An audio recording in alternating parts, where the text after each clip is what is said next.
علامه شاملی کلی دی دفع المال للسلطان الجائر لدفع الظلم عن نفسه وماله ولاستخراج حق له ليس برشوة یعنی فی حق الدافع.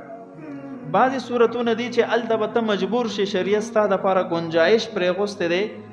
کو بده کته چاله مال ورکې نو ته پکې ګناهګار نه. پاغه کې یو صورت دا چې یو بادشاہ د ظالم دی تابانه ظلم کوي ستا جان یا مال ستا اهل او عیال بچو ته څه تکلیف در کوي ظلم در باندې کوي او د خلاصي لارې صرف یو وي په بدل کې رشوت غواړي بل قسم تدبیر نه صرف یو لارې چې په بدل کې رشوت غواړي. نو اسلام دلته مونږ ته ویلي دي چې تاسو بالکل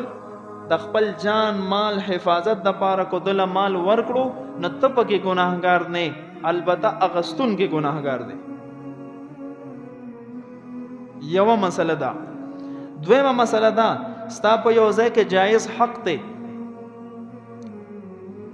ته دین اسلام پرانا کې اغستا حق کیږي خو لیکن ظالمان در باندې مسلط دي نه درکې صرف بده د پاره چې دومره مال به مونږ لراکې نو طالب خپل حق درکو د دینه علاوه بل لار نشتا. نو بدی صورت کې د خپل جایز حق د وصول د پاره کو تا رقم او رشوت ورکړو نو ته پکې ګناهګار نه اغستون کې ګناهګار دی. نو د دې لاندې ملګری تاسو وکړو چې یو انسان دغه نوکرې د پاره کاغذونه جمع کی دنه ټیسټ واخلي